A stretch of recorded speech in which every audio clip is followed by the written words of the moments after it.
इंसान की ज़िंदगी में जो चीज़ें उसे बहुत ज़्यादा नुकसान देती हैं और बहुत पीछे छोड़ देती हैं, दुनियावी मामलात से लेकर रूहानी, इखलाकी, कल्बी और कुर्ब इलाही के मामलात तक को जो चीज़ें नुकसान पहुंचाती हैं, उनमें एक बड़ी चीज़ गफलत है। एक लफ्ज़ होता है जो हमें अक्सर सुनने को मिलता है कि आपकी तवज्जो नहीं है। ये ढेर सारे लोगों का मुतालबा होता है, अहले खाना भी मुतालबा करते हैं, कई मौके पर वालिदैन भी मुतालबा करते हैं, गुरबा भी मुतालबा करते हैं कि अमीरों की हमारी तरफ तवज्जो नहीं है। और ये बड़ी लाजमी सी बात है कि किसी चीज़ पर जब तवज्जो रहती है तो वो चीज़ बेहतर हो जाती है, और जब अदम तवज्ही का लोग मुजाहरा करते हैं तो वो मामला ख़राब हो जाता है। ये जो अदम तवज्जो है, इसी को गफलत कहते हैं। और जब इंसान के मिजाज पर गफलत तारी होती है और गफलत उस पर पूरी तरह गलबा कर लेती है तो फिर उसकी ज़रखेज़ ज़मीन को वो बंजर करती है। गफलत इंसानी दिल के लिए बड़ी नुकसानदेह चीज़ है और इंतहाई तकलीफ़ और ज़रर का बाइस है। दिलों पर जो कहत नाज़िल होता है, कहत वीरान हो जाते हैं दिल, और जो दिलों पर खुश्की नाज़िल होती है कि तबीयतें खुश्क हो जाती हैं, ये गफलत की वजह से होती है। जो लोग गाफिल हो जाते हैं ना, अपने मामलात का ध्यान नहीं रखते। देखे ना, आपको खाना खाते भी गाफिल नहीं होना चाहिए। अगर खाना भी गैर मोतदिल खा लिया जाए तो वह इंसान की तबीयत के लिए बाइसे ज़रर बन जाता है, नुकसान का बाइस बनता है। बात करते हुए भी गाफिल नहीं होना चाहिए। कई दफ़ा जुमले ऐसे निकल जाते हैं जो इंसान के लिए फिर शर्मिंदगी का बाइस बनते हैं। इंसान को गाफिल होकर कोई काम नहीं करना चाहिए, गाफिल होकर, मदहोश और बेहोश होकर नहीं। गफलत दिल को वीरान करती है, तबीयत में खुश्की लाती है। गाफिल कभी ना बने। कुरान मजीद फुरकान हमीद ने इरशाद फरमाया कि इक़्तरब लिन्नास हिसाबुहुम, फरमाया लोगों के हिसाब का वक्त करीब आ गया। वहुम फ़ी गफलतिन मुरिदून, और वो अभी भी गफलत में मुंह फेरे हुए हैं। टाइम आ गया हिसाब देने का, लेकिन वो अभी भी गाफिल हैं। हमारे जो ज़्यादातर नुकसान ज़िंदगी में हुए हैं वो सिर्फ हमारी गफलत की वजह से हुए। हमने चीज़ों पर तवज्जो नहीं दी, चीज़ें गड़बड़ हो गई। जिस आदमी ने फूल लगाए हों, फल लगाए हों, खेती लगाई हो, वो दाना डाल के पानी दे के फारिग नहीं हो सकता, उसे तवज्जो करनी पड़ती है। और किसी ने कहा था माली जींदे हों तो फिर बूटे सुकदे नहीं। अगर मौजूद हो ना उनको सेंचने वाला, रखवाली करने वाला, तो फिर उनकी जड़ें कभी खुश्क नहीं हुआ करती। हमारी जो गफलतें हैं ये बड़ी ज़रर का बाइस हैं, नुकसान का बाइस। और मजबूरी माफ़ होती है, गफलत माफ़ नहीं होती। स्कूल में पढ़ते थे, मदरसे में पढ़ते थे, तो एक मजबूरी हो गई जी, खुदा न खास्ता घर में कोई परेशानी हो गई तो असातिज़ा उस पर सज़ा नहीं देते। कोई खुशी का मौका है घर में, फैमिली में किसी की शादी है, असातिज़ा उस पर सज़ा नहीं देते। लेकिन अगर कभी पता चलता था ना कि ये घर से तो आया था लेकिन मदरसे नहीं आया, ये स्कूल नहीं आया, रास्ते में गाफिल हो गया, तो ये बात खौफनाक थी। ये काबिल सज़ा जुर्म था कि तू गाफिल हो गया अपनी पढ़ाई से, तू घर से आया और यहाँ नहीं आया। गफलत काबिल सज़ा होती है, मजबूरी की माफ़ी होती है। हमारा आजकल जो मसला है वो गफलत का है। ढेर सारे लोग हैं, समझदार भी हैं, सियाने भी हैं, मामला फ़हम भी हैं, बाशऊर भी हैं, तालीम की डिग्रियां भी रखते हैं, लेकिन अगर उनकी ज़िंदगियों की तकलीफ़ों को देखा जाए और बेआबाद रूह को देखा जाए और सजदों से उनकी दूरी को देखा जाए तो एक ही बात समझ में आती है कि पता सारा है लेकिन ले डूबी है गफलत। तवज्जो नहीं की। लायक बच्चा भी नालायक तरीन ज़िंदगी गुजारता है, इसलिए कि उसके लायक होने के साथ साथ उसका तवज्जो करना भी तो ज़रूरी है ना। निरे लायक का क्या फ़ायदा अगर वो मेहनती नहीं, अगर वो तवज्जो ही नहीं करता, अपना सबक ध्यान से सुनता पढ़ता ही नहीं, तो जितना मर्जी लायक हो पीछे रह जाएगा। और कई नालायक होते हैं, रट्टा लगा के पास होते हैं, पर चलो रट्टा तो लगाते हैं ना, मेहनत तो करते हैं ना, जद्दोजहद तो करते हैं। कई नालायक जद्दोजहद के बायस आगे गुजर जाते हैं और कोई इसी चक्कर में रह जाते हैं, मैं बड़ा लायक हूँ, कल पढ़ लूँगा, परसों पढ़ लूँगा, हफ्ता तैयारी करके पास हो जाऊँगा। अपनी ज़िंदगी से गफलत का पर्दा उठाएं। और गफलत, उसके लिए फैसला करने की ज़रूरत होती है, प्लानिंग करने की नहीं, फैसला करने की ज़रूरत होती है कि मैंने अब गफलत करनी। हम ना जब भी कोई प्रोग्राम बनाते हैं तो मनसूबाबंदी शुरू कर दें। मनसूबाबंदी ना करें, फैसला करें, कहें कि मैंने गाफिल नहीं होना। गफलत गर्क दुनिया का नाम है। अपने आप को गफलत से बचाएं। आप देखें हज़रत काब बिन मालिक रदी अल्लाह ताला अन्हु फरमाते हैं, बुखारी में मौजूद है, फरमाते हैं कि जंग में मैं पीछे रह गया था, मेरा ख्याल था कल चला जाऊंगा, घोड़े और सवारियां मेरे पास तेज़ हैं, मजबूत हैं, परसों चला जाऊंगा, तेज़ी से भाग के मैं पहुंच जाऊंगा, मैं काफ़िले के साथ शामिल हो जाऊंगा। लेकिन बस थोड़ी सुस्ती हो गई, ज़रा गफलत हो गई। आप फरमाते हैं जब सब लोग चले गए हुजूर अलैहिस्सलाम के साथ जिहाद में और मैं पीछे रह गया, तो फिर जब चंद दिन गुजर गए और महबूब के वापस आने का टाइम हो गया, तो अब मैं गौर करता समझता तो मुझे मदीने में यहाँ बुज़दिल लोग नज़र आते। और कौन नज़र आते? जो मुनाफिक थे। वो मुनाफिक बुज़दिल दिखाई देते, या मुझे औरतें और बच्चे दिखाई देते। मैं परेशान हुआ। हुजूर वापस आ गए। जिन्होंने बहाने किए थे ना मुनाफिकीन ने, ये मजबूरी थी इसलिए नहीं जिहाद पे गए, ये जिन्होंने बहाने किए थे उन्हें मिल गई माफ़ी। और मैंने सच बोला, मैंने कहा या रसूलल्लाह मैं गाफिल हो गया था। अब कहते हैं मैंने जब कहा ना हुजूर सुस्ती हो गई थी, ज़रा गफलत हो गई, तो बंदा महबूब से ही गाफिल हो जाए, बंदा वहीं से गाफिल हो जाए। जो दम गाफिल सो दम काफिर, सानू मुर्शद एहो पढ़ाया। जब कहा ना हुजूर वो गलती हो गई, कोई मजबूरी नहीं थी, तो फरमाते हैं बाकियों को माफ़ी मिल गई। मेरे साथ हुजूर नाराज़ हो गए। एक दिन नहीं, 2 दिन नहीं, 50 दिन हुजूर नाराज़ रहे। मदीने की गलियों ने मुझे पहचानना छोड़ दिया। दरो दीवार से मुझे यूँ लगता था कि मैं परदेसी हूँ। फरमाते हैं मैं मस्जिद में आता था, मैं जब महबूब को देखता तो हुजूर रुख अनवर फेर लेते, और मुझे पता था जब मेरा चेहरा इधर उधर होता तो फिर करीम रहमत की नज़र फरमाते। फरमाते हैं 50 दिन मुसलसल। फिर मुझे हुक्म हुआ कि बीवी भी भेज दो, मेके बच्चे भी भेज दो, ननिहाल यानी तन्हा रह जाओ। फरमाते हैं वो मैंने कैद तन्हाई काटी, लेकिन शुक्र अल्लाह का ये है कि मैं सच्चा था, बस ज़रा भूल गया था, बस ज़रा गफलत हो गई थी। तो फरमाते हैं फिर अल्लाह तबारक व तआला ने मेरे ऊपर फ़ज़ल ये फरमाया कि मेरी तौबा का ऐलान रब ने कुरान मजीद में फरमाया। तो गाफिल ना बने कभी भी। हमारा ना मसला ये है, और आपने नाराज़ नहीं होना, ढेर सारे लोग गाफिल हो जाते हैं, मालदार भी गाफिल हैं, साहिबान इल्म भी इल्ला माशाअल्लाह बहुत सारी जगहों पे गाफिल हैं। जिन लोगों को 4 लोग जानने लग जाते हैं, कोई मकाम हासिल हो जाता है, वो भी बहुत सारी जगहों से गाफिल हो जाते हैं इल्ला माशाअल्लाह।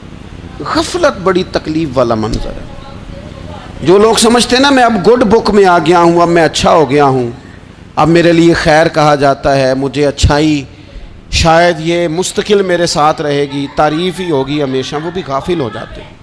और ये गफलत ठीक नहीं होती। वजह देखनी चाहिए किस वजह से इंसान को वक़ार मिल रहा, इज़्ज़त मिल रही। अपनी ज़िंदगी से गफलत को उतार फेंकें। थोड़ी देर की तो गफलत होती है, लंबी तो नहीं। 2 मिनट के लिए सिर्फ इसने ड्राइविंग करते हुए चेहरा मोबाइल की तरफ किया था, 2 ही तो मिनट लगे थे। लम्हों ने खता की थी, सदियों ने सज़ा पाई। लम्हों ने खता की थी, सदियों ने सज़ा पाई। एक लम्हे के लिए गाफिल हुए थे और सदियां, नस्लें रोती रह गईं पीछे। बच्चे तड़पते रह गए, अहले खाना परेशान रह गए, माँ बाप सारी ज़िंदगी रोते रहे, लेकिन ये 2 मिनट के लिए। ये गफलत जो है ये बड़ी तकलीफ़ वाला मामला। अपनी ज़िंदगी से गफलत को उतारना है, गाफिल नहीं बनना, हर वक्त तवज्जो और सारी बातों पे तवज्जो। बाज़ औक़ात लोग एक तरफ तवज्जो करके एक तरफ से गाफिल हो जाते हैं ना। तवज्जो हमा पहलू रखनी है, हमारे ज़िम्मे जितने भी हुकूक हैं उन सब पर तवज्जो, हर चीज़ का ख्याल।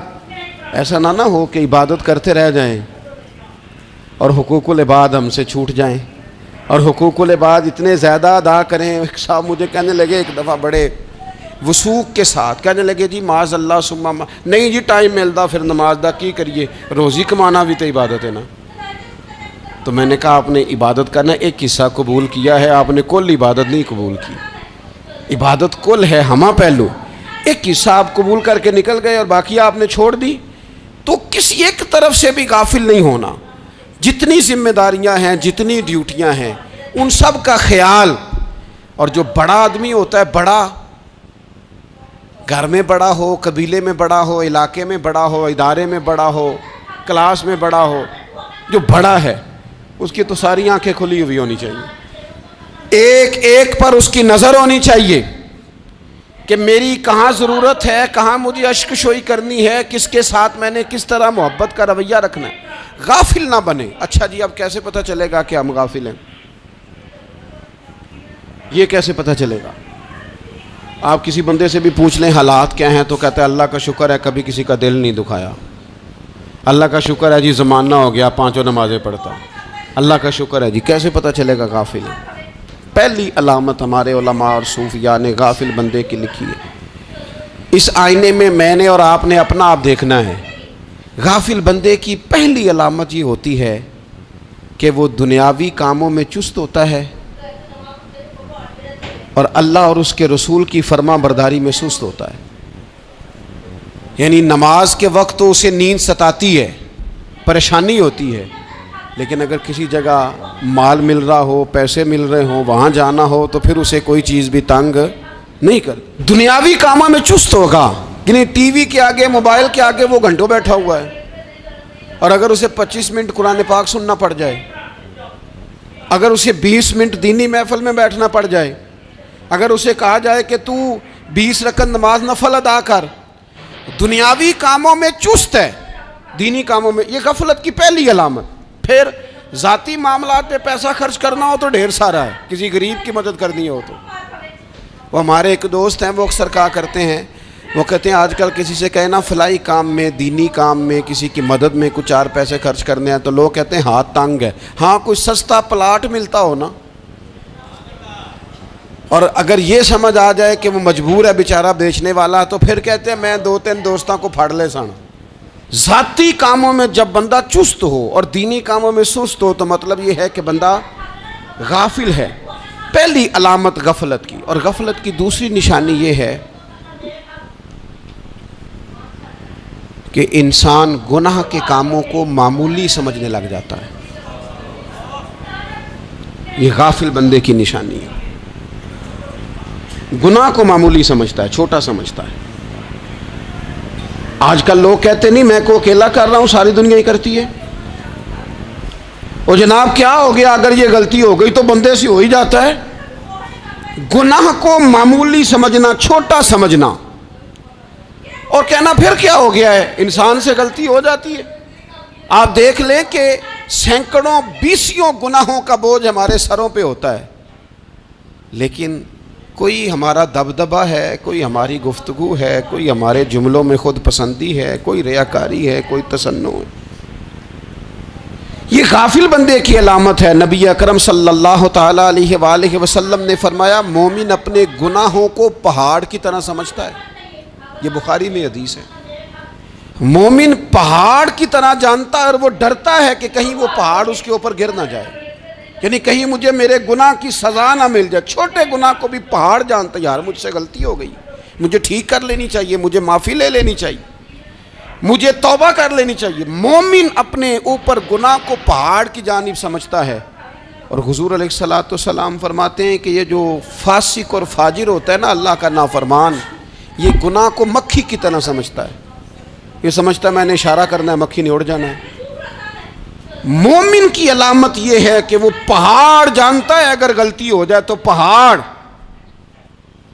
इमाम आज़म अबू हनीफा रहमतुल्लाह अलैह गुजर रहे थे तो बारिश हो गई थी और कूफा में कीचड़ था, तो आपने जो जूते पहने हुए थे उन जूतों से चलते हुए ना आपके पाँव से कुछ मिट्टी उड़ी, तो सामने एक यहूदी था, अब उस ज़माने में दीवारें कच्ची होती थी, उसके दीवार पर जाके वो मिट्टी जो थी वो लग गई।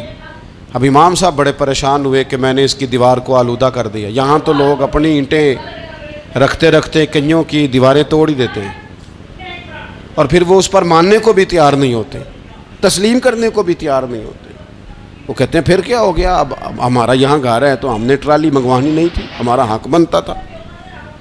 इमाम साहब के पैरों से ज़रा कीचड़ उड़ा, यहूदी की दीवार पे लगा, उसकी कच्ची दीवार थी। इमाम साहब परेशान हो गए, सोचने लगे कि अगर मैं दीवार से ये कीचड़ उतारता नहीं तो ये भी ज़्यादती है, मैंने उसकी दीवार को गदला कर दिया, और अगर मैं उतारता हूँ तो कुछ मिट्टी उसकी दीवार की भी उतर जाएगी, कच्ची दीवार है, ये भी ज़्यादती है। मोमिन गुनाह को पहाड़ की तरह समझता है कि कहीं गिर ना जाए, इसकी भी कहीं सज़ा ना मिल जाए। इमाम साहब ने उसके दरवाजे पे दस्तक दी, वो बाहर आया तो इत्तेफाक से वो आपका मकरूज भी था, उसने पैसे देने थे। बाहर निकलते ही कहने लगा ओहो आप तो कर्ज लेने आ गए, मेरे पास तो अभी गुंजाइश नहीं अदा करने की। तो इमाम साहब कहने लगे तू कर्ज छोड़, वो मैंने माफ़ किया, मेरे से गलती हो गई है। मैं आ रहा था, लकड़ी के जूते उस ज़माने में खड़ाओं लोगों ने पहने होते थे, कहा वो मेरे पैरों से ज़रा कीचड़ उड़ा है, तेरी दीवार पे लग गया है। अब मैं बड़ी देर से खड़ा सोच रहा हूँ कि अगर मैं तेरी दीवार साफ़ ना करूँ तो मैंने ये मैली कर दी, गदली कर दी, ये भी बात दुरुस्त नहीं है, ज़्यादती। और अगर मैं इसे साफ़ करता हूँ कच्ची दीवार से कुछ मिट्टी उतर जाएगी तो ये भी ज़्यादती है, अब तू बता मैं क्या करूँ। तो बेमौसमा फल था ना ये, तो बेमौसमा फल देख के बंदा हैरान हो जाता है। जो बातें रूटीन में ना हो रही हों वो ज़रा अनोखी लगती है, बंदा हैरान हो गया। गौर से इमाम साहब का चेहरा देखने लगा, गौर से चेहरा देखने लगा, और फिर थोड़ी देर सोचने के बाद कहने लगा हुजूर पहले मैंने दीन इस्लाम के बारे में पढ़ा और सुना था, आज मैंने दीन देखा है। पहले मैंने सुना था कि दीन इस्लाम इस तरह का है, आज मैंने दीन। हम ना पूरी दुनिया के काफिरों को दीन सुनाना चाहते हैं, दिखाना नहीं चाहते। हम नेक नज़र आना चाहते हैं, नेक बनना नहीं चाहते। हम नेक नज़र आना चाहते, नतीजा क्या निकलता है कि कुछ अरसे के बाद पता चल जाता है बंदा किस लेवल का नेक है, क्या मेयार है इसकी नेकियों का। कहने लगा हुजूर पहले मैंने दीन सुना था, आज देखा है। आप वो मिट्टी की दीवार पर जो कीचड़ लग गया है, दीवार को बाद में साफ कीजिएगा, पहले कलमा पढ़ाएं ताकि मेरे अंदर का कुफर साफ हो जाए, मुझे मुसलमान कर दें। तो गाफिल आदमी जो होता है ना वो, फिर तीसरी बात, जब बंदा बहुत ज़्यादा गाफिल हो जाता है फिर एलानिया गुनाह करने लगता है। एक गुनाह फिर उसका इजहार गुनाह। एक बंदा, हदीस पाक में आता है, एक बंदा रात को कोई गलती करता है, अल्लाह ताला उस पर पर्दा डाल देता है, लेकिन वो सवेरे खुद लोगों को बताता फिरता है मैंने ये किया, मैंने ये किया। जब आप इजहार गुनाह करते हैं ना तो सामने वाला भी दलेर होता है, कहता है इसने किया मैं कर लूँगा तो फिर क्या हुआ। हमारे उलमा ने लिखा है किसी की नमाज कज़ा हो जाए तो किसी को बताए ना, कज़ा पढ़ डाले, उसका जगह जगह जिक्र ना करे।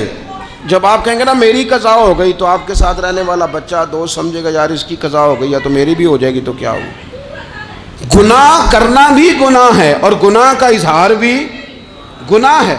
नबी अकरम सल्लल्लाहु ताला अलैहि वसल्लम ने इरशाद फरमाया मेरी सारी उम्मत को माफ़ी मिल जाएगी सिवाय उन लोगों के जो एलानिया गुनाह करते हैं।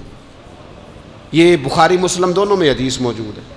जो एलानिया गुनाह, जिन्होंने खुद सारी दुनिया को गवाह बना लिया, मैंने ये भी जुर्म किया, ये भी किया, ये भी किया, ये भी किया, खुद उन्होंने लोगों के, बहुत बड़े गाफिल आदमी की अलामत है कि गुनाह करे और फिर ऊपर से एलानिया गुनाह करे, इतना बड़ा जुर्म करे। फिर चौथी अलामत अगर हम देखना चाहें कि हम गाफिल तो नहीं। तो गाफिल बंदे की चौथी अलामत ये होती है कि वो फजूल कामों में वक्त बड़ा ज़ाया करता है। फजूलियात में इधर बैठे हैं, उधर बैठे हैं, यहाँ गपशप हो रही है, वहाँ मोबाइल देखा जा रहा है, फिर कुछ टाइम मिला है तो फिर कहीं दूर दराज किसी होटल पे खाना खाने चले गए, फिर कुछ टाइम मिला तो चलो निकलते हैं ज़रा कोई हफ्ता सैर कर आते हैं, यहाँ गपशप है, फ़लाँ को डिस्कस कर लेते हैं, फ़लाँ के बारे में बात कर लेते हैं, सियासी तबसरे कर लेते हैं, ये थोड़ी गुफ्तगू हो जाती, चले मोहल्लेदारों पे तबसरा शुरू करते हैं, कौन रोटी ज़्यादा खा रहा है और किसके पास पैसे ज़्यादा आ गए, चलो जाके पता करते हैं। हालांकि ये पता नहीं करना चाहिए था, पता तो उसका करना चाहिए था जो बेचारा कल से भूखा है। खबर तो उसकी रखनी चाहिए थी जिस बेचारे के घर में बच्चों के लिए पहनने को कपड़े मौजूद नहीं हैं। उस पर तबसरा ये करते हैं कि ये मेहनत क्यों नहीं करते। और अगर किसी पर अल्लाह अता कर दे फिर हिसाब ज़रूर लगाते हैं कि ज़रा मालूमात करो ये इतनी जल्दी आगे कैसे निकल गए। गाफिल बंदे की अलामत है वक्त का ज़ाया करना और फजूल कामों में ज़ाया करना और बिला वजह ज़ाया और ऐसे सवालात करना जिनकी ज़रूरत ही कोई नहीं, बिल्कुल ज़रूरत ही नहीं, कोई मतलब ही नहीं। लेकिन हम लोग वक्त ज़ाया, ये गफलत की अलामत, गफलत। अल्लाह वालों की अलामत क्या थी, एक बात उन्होंने ज़िंदगी में ले ली, सीख ली, फिर सारी ज़िंदगी उसी पे गुजार दी। उनका इरादा था ना कशकोल सीधा किया। कुछ लोग सारी ज़िंदगी लेक्चर कबूल ले के सुन के फिर भी समझने को तैयार, ये गाफिल दिल की अलामत है। इसलिए नबी पाक सल्लल्लाहु ताला अलैहि वसल्लम ने फरमाया दो नेमतें ऐसी हैं जिनमें अक्सर लोग गफलत में हैं, एक सेहत और दूसरी फरागत। लोग बिला वजह वक्त ज़ाया करते हैं। अल्लाह ने सेहत दी है, किसी खैर के काम में लगाएं। अगर आपके पास फारिग वक्त है तो कुरान पाक को याद करें, तर्जमा और तफसीर से पढ़ें, महबूब पाक अलैहिस्सलाम की अहादीस को याद करें, अल्लाह वालों की बातें सुनें। वक्त मिले तो इबादात में लगाएं, नवाफल में लगाएं, तिलावत में लगाएं, ज़िक्र अज़कार में लगाएं। और फिर अल्लाह मज़ीद तौफीक अता करे तो किसी के भले में वक्त लगाएं। गली से कोई कांटा उठाएं, कोई रोड़ा उठाएं, कोई किसी की मदद करें। लेकिन ये गाफिल उन्हें की अलामत है कि अपने वक्त को ज़ाया करना। और फिर इसी तरह गफलत की पांचवी अलामत यह है कि अगर बंदे को दुनिया से पूरा प्यार हो जाए, यानी शब कदर में भी आके कहता है या अल्लाह कभी पैसे दे देना, शब बारात वाले दिन भी कहता है कि मालिक अगर कभी कोई ऐसा सबब लग जाए ना, यानी बैतुल्लाह शरीफ के सामने खड़े होके भी अगर इसने माल ही मांगना है, वहाँ भी इसने यही सवाल करना है, हुब्बे दुनिया इतनी गालिब आ जाए, तो ये गाफिल होने की अलामत। दुनिया ज़रूरत है, मकसद नहीं है। दुनिया की हाजत है, मकसद नहीं है, ये मकसूद नहीं। और जब लोग फ़कत दुनिया के माल को, दौलत को, नबी पाक अलैहिस्सलाम ने फरमाया वो लानती है जो दिरहम और दिनार का बंदा बन गया है, पैसों का बंदा बन गया है। मिल जाए तो खुश होता है, ना मिले तो तकलीफ में आ जाता है। ये गाफिल बंदे की अलामत। मोमिन तो वो होता है कि दौलत रिज़्क़ हलाल ज़रूर कमाता है ताकि किसी के आगे हाथ ना फैलाना पड़े, कोशिश ज़रूर करता है, पर दुनिया को जेब में जगह देता है, दिल में नहीं देता। उसकी जगह जहाँ है उसे वहाँ रखता है, उसे दिल में जगह, दिल तो एक है, उसमें रब रसूल को बसाएंगे या किसी और को बसाएंगे। तो हुब्बे दुनिया ये गाफिल होने की बहुत बड़ी अलामत है।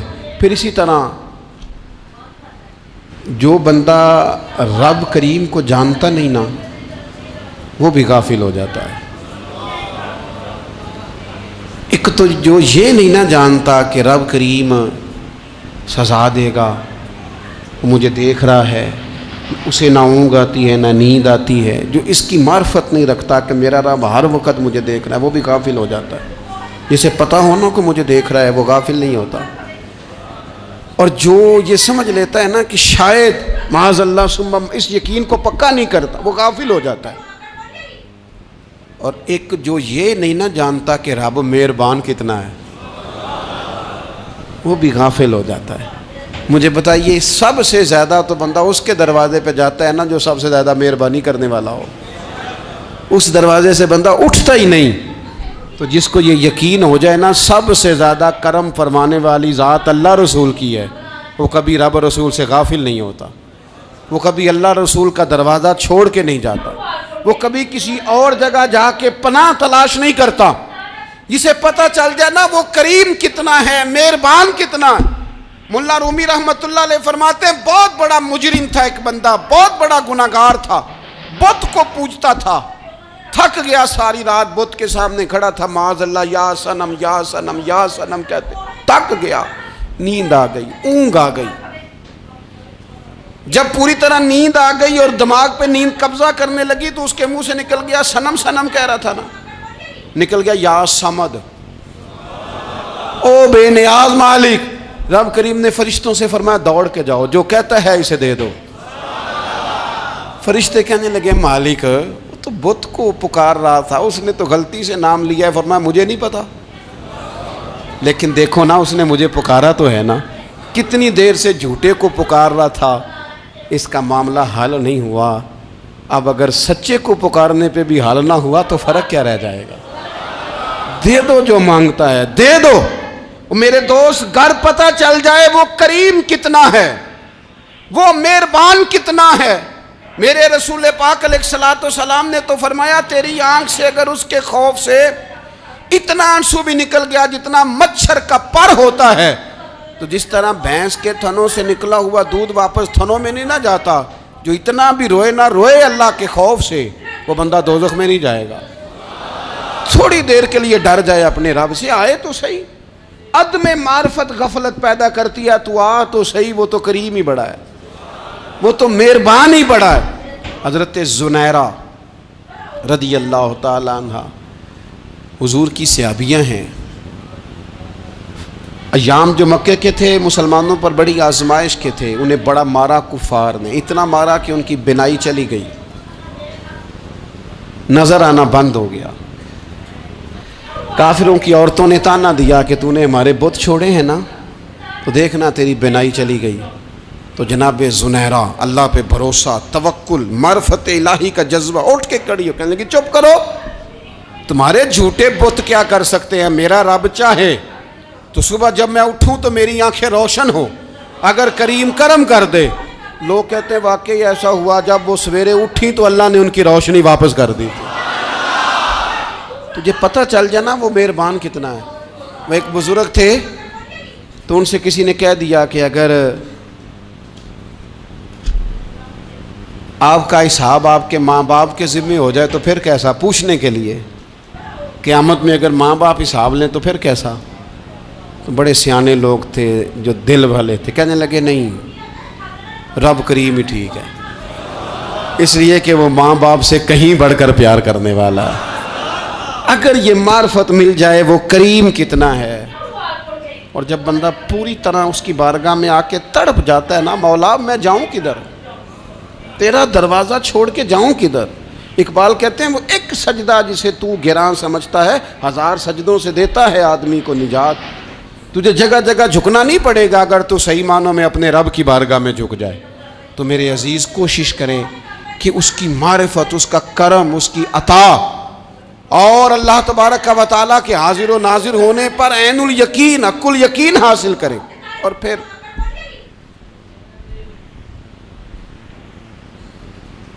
आठवीं बात यह है कि गाफिल लोगों की सोबत भी बंदे को गाफिल कर देती है। गाफिलों की सोबत में न बैठे, उनकी सोबत में बैठे जिनके पास बैठने से दिल में रब रसूल की मोहब्बत पैदा होती है। गाफिलों से बचें। चंगियां दे लड़ लगी सां ते झोली च फुल पे, तो जदों मैं भैड़ियां दे संग रल गई ते मेरे अगले भी डुल गए। बुरे आदमी की सोबत बंदे को गाफिल कर देती। गाफिलों की सोबत में कभी ना बैठे, कभी नहीं। गाफिल आदमी आपको गाफिल कर देगा। मेरे नबी पाक अलैहिस्सलातु वस्सलाम ने फरमाया इंसान अपने दोस्त के मजहब पर होता है। ये बहुत बड़े लफ्ज हैं। फरमाया अलमरउ अला दीन खलील ही, इंसान अपने दोस्त के मजहब पर होता है। तू देख तूने दोस्त किसको बनाया है। जो तेरे दोस्त का मजहब होगा वही तेरा हो जाएगा। हमने दोस्त बनाया ना गौस पाक जिलानी को, हमने यारी लगाई है ना दाता अली अजमेरी से, हमारी निस्बत है ना मोइनुद्दीन अजमेरी से, हमारा ताल्लुक है ना बहाउद्दीन ज़करिया मुल्तानी से, हमारा रिश्ता है ना हज़रत मुजद्दद अल फ़ैसानी से, हम मानने वाले हैं ना आला हज़रत बरेलवी के। हमारा ताल्लुक है कभी जमाते अली से, कभी मेहरे अली से। हमारा इनसे ताल्लुक है तो सुबह शाम हमारी ज़ुबान पर रहता है बलगल उला बे कमाली कशफत दुजा बे जमाली हसनत जमी ओ खिसाली सल्लु अलैहि व आलिहि। इनसे ताल्लुक जुड़ा है ना तो कई दफ़ा तन्हाइयाँ तड़पा देती हैं और तड़प के कहते हैं अज सिख मित्रां दी वधेरी, अज सिख मित्रां दी। सिख कहते हैं उडीक को, मित्र कहते हैं महबूब को। अज सिख मित्रां दी वधेरी है, ए क्यों दिलड़ी उदास घनेरी है, लू लू विच शौक चंगेरी है, अज नैना लाइयां क्यों झड़ियां। सुबहान अल्लाह, सुबहान अल्लाह, सुबहान अल्लाह। पहले कहते हैं सिख मित्रां दी वधेरी है यानी उदास हूँ, फिर हुजूर के जलवों पे नज़र करते हैं, कहते हैं सुबहान अल्लाह, सुबहान अल्लाह। माँ अजमला का, माँ अहसाना का, माँ अकमला का, और फिर फौरन कहने लगे ओ कित्थे मेहरे अली, ओ कित्थे मेहरे अली, कित्थे मेहरे अली ते कित्थे तेरी सना। अब देखो मुश्ताक अखी कित्थे जाड़ियां बलगल उलाबे कमाल का शफत दुजाबे। और मेरे आला हज़रत कहने लगे सरवर कहूँ कि मालिक मौला कहूँ, तो बागे खलील का गुले ज़ेबा कहूँ तुझे, तेरे तो वस्फ़ ऐबे तनाही से हैं बरी, हैरान हूँ मेरे शाह मैं क्या क्या कहूँ तुझे। गाफिल आदमी की अलामत है बुरे लोगों की सोबत में। खबरदार उनके पास ना बैठना जिनके पास बैठने से तुम्हारे दिलों में औलिया अल्लाह, अल्लाह के बंदों की अदावत पैदा हो।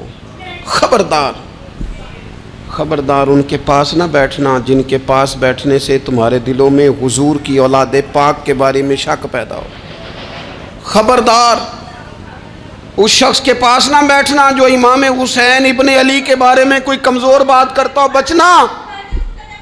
खबरदार उससे बचना जो हुजूर के सहाबा के बारे में बात करे, बचना, बचना उससे। जो सैयदना अबू बकर सिद्दीक के बारे में कोई, देखो क्या मुकद्दर है सिद्दीक व फारूक के, जिनके घर ही रहमतों के ख़ज़ीने में। भला क्या कहा नबी पाक, हुजूर ने फरमाया मेरे ऊपर जिसने नेकी की थी बदला दे दिया है। ये जो मेरे अबू बकर सिद्दीक है ना, इनको मैं अल्लाह की बारगाह में ले जाऊंगा, कहूँगा मालिक तू ही बदला अता फरमा। एक हाथ में जनाब सिद्दीक का हाथ पकड़ा, एक में हज़रत उमर का हाथ पकड़ा, और हुजूर मस्जिद नबवी से बाहर आ रहे हैं। देखने वाले की ज़ुबान से बेसाख्ता सुभान अल्लाह निकल गया। क्या शान है, क्या मुकद्दर है। तो हुजूर अलैहिस्सलाम रुक गए और रोक के फरमाया तू हैरान हो रहा है ना, तू हैरान हो रहा है ना कि मैंने एक हाथ में अबू बकर को पकड़ा है, एक में उमर को पकड़ा है। फरमाया क़यामत में जब मेरी कब्र खुलेगी तो मैं इसी तरह कब्र से निकलूँगा, इस तरह मैदान माशर में मैं आऊँगा। खबरदार हुजूर के वफ़ादारों के वफ़ादार रहना, उनके वफ़ादार रहना, उनके वफ़ादार रहना। बड़ा अजीब दौर आया है। हमने ये दौर देखा है कि लोग हुजूर के सहाबा के बारे में भी बात करेंगे। अब नबी पाक की औलाद पाक के बारे को भी डिस्कस किया जाएगा। अपना मुंह तो देख, अपनी हैसियत देख, और फिर वो बंदे देख जिनको अल्लाह ने चुन के अपने महबूब की ग़ुलामी के लिए हुजूर के करीब बिठाया। तो बचना ऐसे लोगों से, परहेज करना। खबरदार अकीदा सुथरा रखना, अकीदा सुथरा रखना, साफ रहना, पाकीज़ा रहना, गाफिलों की सोबत से बचना। बड़ा डरते हैं अल्लाह से, दुआएं मांगते हैं या अल्लाह नस्लों में भी वही बंदे पैदा फरमा जो अकीदे पक्के रखने वाले हैं। वो बंदे पैदा फरमा हमारी नस्लों में। एक वो बंदा भी गाफिल हो जाता है जो उम्मीदें लंबी लगा लेता है। जिनके मंसूबों में दौलत भी होती है, घर भी होता है, औलाद का बड़ा होना भी होता है, पोते पोतियाँ नवासे नवासियाँ देखना भी होता है, यहाँ भी घर वहाँ भी घर, ये सैर, ये सारा कुछ होता है, लेकिन रब की बारगाह में पेश होना जिनके पेश नज़र नहीं होता। लंबी उम्मीदें। हज़रत मौला अली शेर खुदा फरमाया करते थे, मैं तुम पर दो बातों का खौफ खाता हूँ, जो डर आता है।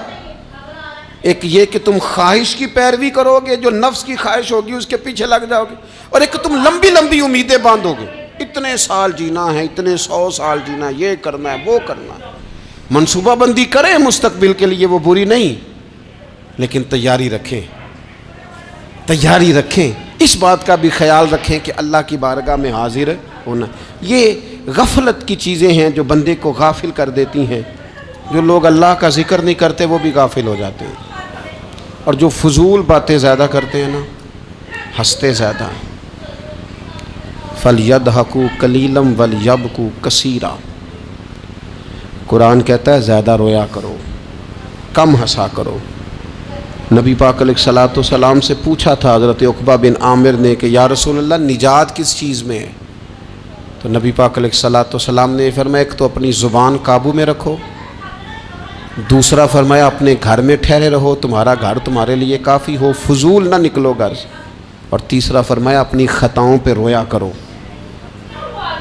कसरत कलाम और फजूल कलाम और बिला वजह ये बंदे को गाफिल करता है, दिल को सख्त करता है। ये चंद चीज़ें हैं जो इंसान को गफलत में डालती। अपने आप को इन चीज़ों से बचाएं और गफलत को तोड़ें। आपके ज़िम्मे, मेरे ज़िम्मे जो हुकूक़ुल इबाद हैं उनका पता करें, जो अल्लाह रसूल के हुकूक़ हैं उनकी ख़बर देखें। हमारी जो ज़िम्मेदारियां हैं हम किस तरह अंजाम दे रहे हैं उस पर तवज्जो करें। अपने मामलात को ठीक करें। हम इंसान हैं, कोताहियाँ तो रह जाएंगी, लेकिन जब कोशिश करेंगे तो फिर रब ताला मदद भी फरमाएगा। एक बात और करनी है, एक तो मैंने अर्ज़ किया गफलत को तोड़ना, एक दूसरी बात कुरान मजीद का एक सबक और। जब गफलत तोड़नी है तो फिर लाजमी तौर पर एक काम करना पड़ेगा। मैंने ये अर्ज़ किया था कि प्लानिंग नहीं करनी, फ़ैसला करना है। तो फ़ैसला करना है तो करना क्या है? फिर कुरान हकीम ने सूरह बकरा में कहा फस्ताबिकुल खैरात, यानी तुम नेकियों की तरफ दौड़ो, जल्दी जल्दी नेकियां करो, फटाफट, देर ना करो। फटाफट से मुराद ये नहीं कि नेकी जल्दी जल्दी कर जाओ, यानी टाल मटोल ना करो खैर के काम में। कल करेंगे, परसों करेंगे, उम्रा कर रहे हैं फिर नेकी हैं, हज कर रहे हैं फिर नेकी हैं, बच्चे ब्याह लूँ फिर मैं नेक हूँ।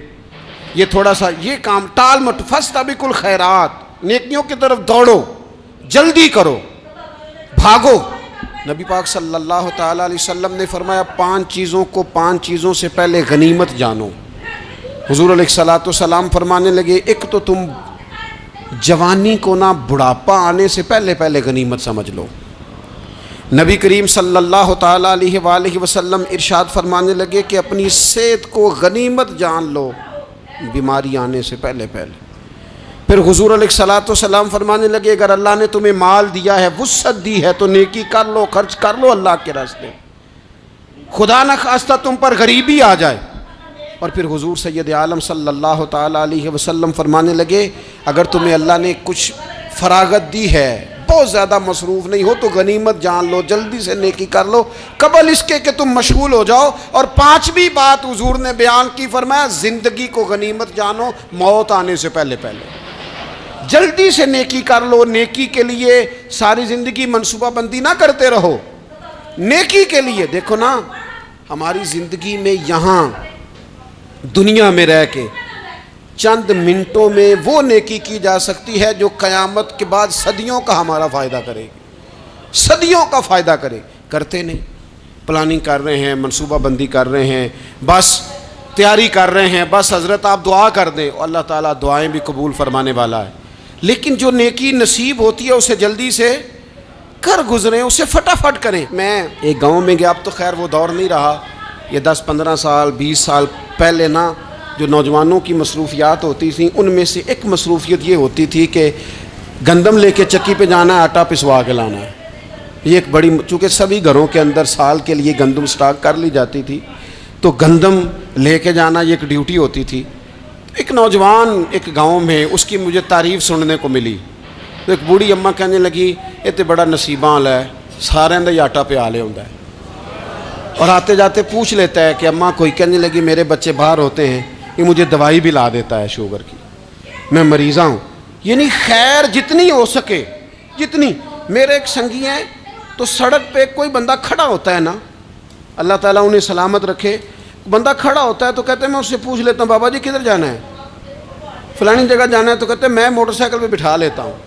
बंदा देख के मुझे समझ आ जाती है ज़रूरतमंद है, कोई चोर नहीं, कोई डाकू नहीं, ज़रूरतमंद है। मैं उससे मंजिल तक नेकी जितनी मुयस्सर आए, जिस हद तक मुयस्सर आए। क्या कहा हमारे नबी पाक अलैहिस्सलाम ने? हुजूर ने हमसे फरमाया कुछ ना हो सके तो बात ही मुस्कुरा के कर लेना, इस पर ही अल्लाह सदक़े का सवाब अता करेगा। फस्तबिकुल खैरात, जल्दी से नेकी कर लो। अपने नामा अमाल में रोज़ नेकियां जमा करो, कोई ना कोई खैर का काम रोज़ करो और जल्दी से करो। सही मुस्लिम में हदीस है, नबी पाक सल्लल्लाहु ताला अलैहि वसल्लम फरमाने लगे जल्दी जल्दी नेकी के काम कर लो उन फितनों से पहले जो अंधेरी रात के हिस्सों की तरह फितने होंगे। फरमाया उस वक़्त हाल ये होगा कि आदमी सुबह मोमिन होगा, शाम को काफिर हो जाएगा, शाम को मोमिन होगा तो सुबह काफिर हो जाएगा।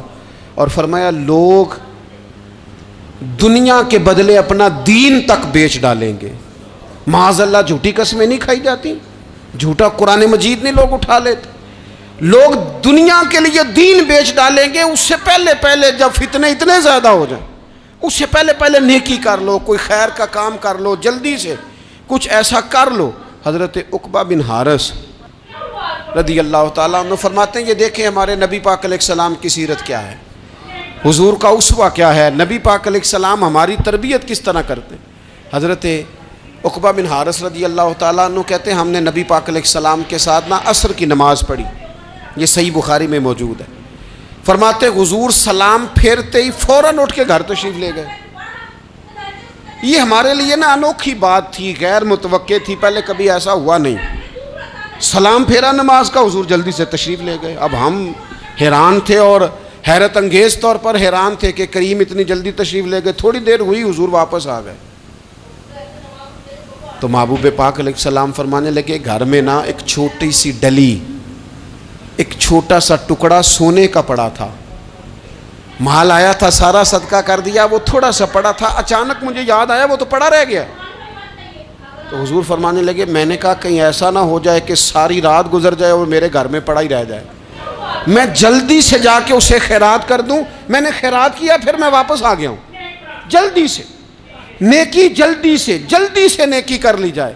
हम बड़ा इंतज़ार कर रहे हैं, बड़ा लंबा हमारा प्रोग्राम है, हमारे पास टाइम ही बड़ा है। किसी ने कान में कह दिया है तेरे पास बड़ा वक्त है, अभी तो बड़ी उम्र पड़ी है, अभी तो जनाब और मेरे भाई ये लोगों के कहने की बातें हैं, फिर पता ही नहीं चलता हालात किस तरह के हो जाते हैं और क्या मामलात इंसान के साथ दरपेश होते हैं। जितनी खैर मुयस्सर आए, जितना भला मुयस्सर आए, जितनी इंसान को तौफीक मिले। मैंने बुज़ुर्गों को देखा, अपने अस्हाब को, पहले वो खुदाम से कहते कि मैं सोने लगा हूँ और पाबंद करते लोगों को कि फ़लाँ वक्त, बुज़ुर्गों को मैंने देखा अपने, वो पाबंद करते लोगों को कि फ़लाँ वक्त मैं मौजूद होऊंगा, आना, खुद पाबंद फरमाते। और फिर जब बेदार होते ना तो सबसे पहले खुदाम को बुला के पूछते कोई मेहमान तो नहीं आया।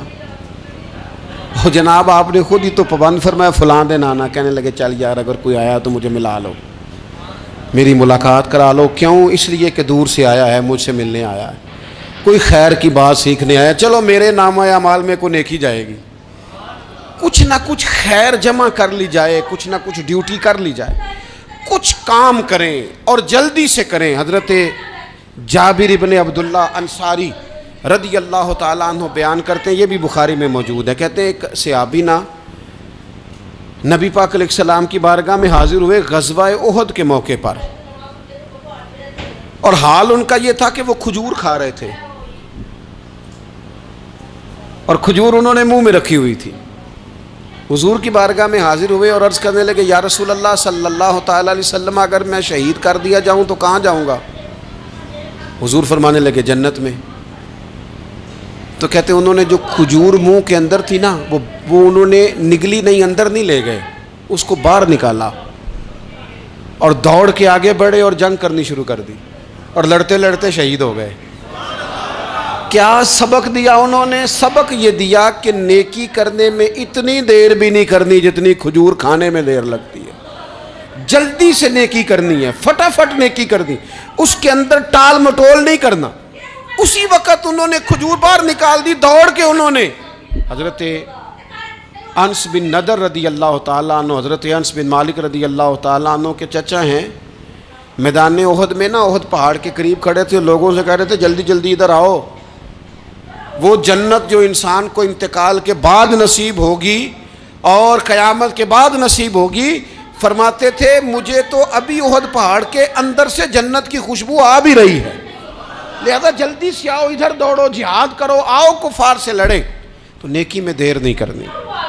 जो नेकी मुयस्सर आती है, जिसको मुयस्सर, माँ बाप मुयस्सर हैं तो खिदमत कर लें, अहले खाना है तो उसने सलूक कर लें, अल्लाह ने औलाद दी है तो अच्छी तरबियत कर लें, दोस्त हैं तो खैर खाई कर लें, अगर आपको अल्लाह रमज़ान अता करता है तो ज़्यादा से ज़्यादा उसकी इबादत कर लें, अगर नज़र ठीक है तो तिलावत ज़्यादा से ज़्यादा कर लें, ज़ुबान चलती है तो रज रज के मदीने वाले महबूब पे दुरूद व सलाम पढ़ लें, अल्लाह ताला का जिक्र कर लें, जल्दी से खैर जमा करें, अपने वक्त को ज़ाया न करें। ये आज का सबक है। एक तो हमने फैसला करना है कि बस गफलत नहीं, अब गफलत, अब इंशाअल्लाह अल्लाह अल्लाह करनी है, अब कोई खैर का काम करना है।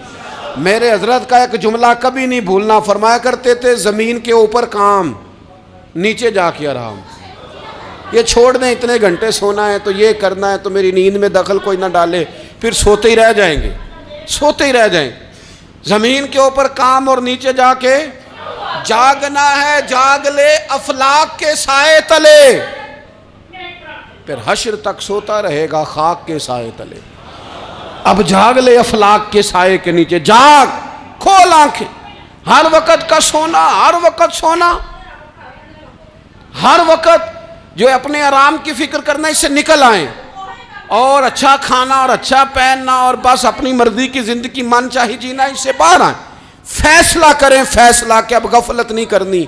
अगर अल्लाह ने कोई सलाहियत दी है तो उसे दीन के काम पे लगाना है, कोई ड्यूटी करनी है, कोई खिदमत करनी है। देखो खिदमतें हो रही हैं, सिद्दीक़ अकबर माल दे रहे हैं, उस्मान गनी माल दे रहे हैं, मौला अली ने तलवार पकड़ी है, मैदान में जा रहे हैं, फारूक आजम गली गली नगर नगर रसूलुल्लाह के दीन की पहरेदारी कर रहे हैं, हजरत जनाब सैयदना सलमान फारसी अबू ज़र गिफ़ारी हुज़ूर की मस्जिद में झाड़ू दे रहे हैं, और बिलाल हबशी वो नबी पाक की मस्जिद में आज़ान पढ़ते पढ़ते पढ़ते पढ़ते रब ने इतना उरूज फरमाया कि काबे की छत पे खड़े होकर भी आज़ान पढ़नी शुरू, उन्होंने आज़ान दे दी। तो कोई काम करना है, गफलत को तोड़ना है और नेकी करनी है, ज़रा जल्दी जल्दी खैर का काम करना है। नहीं नहीं ऐसे नहीं, फटाफट। कैसे जी? फटाफट। तो फटाफट काम करें खैर का, जल्दी जल्दी। तो ये खैर का काम फटाफट, जल्दी जल्दी और बड़ी जल्दी और दौड़ धूप के, और जब आप करते जाएंगे ना तो फिर अल्लाह ताला मौके बनाता जाएगा। आपसे मेरी अपील है, बिलखुसूस मेरे साथ जो वबस्ता संगी हैं, जो प्यार करने वाले हैं, दो बातें आज आपने लेके जानी हैं घर। यही लंगर है, यही आपके लिए दुआ है, यही हमारे बुज़ुर्गों का फैज़ है, यही नसीहत है कि आपने दो बातें लेके जानी हैं। गफलत तोड़ देनी है, फ़ैसला करना है कि आज के बाद गाफिल नहीं होना, और दूसरी ये बात लेके जानी है कि नेकी जल्दी जल्दी, फटाफट फ़ैसला, फटाफट नेकी। एक करके फिर इंशाल्लाह दूसरी, दूसरी करके फिर इंशाल्लाह तीसरी, तीसरी करके फिर इंशाल्लाह चौथी। ये शुरू करनी है, और आप देखेंगे अल्लाह ताला मेहरबानी फरमाएगा, मदद करेगा।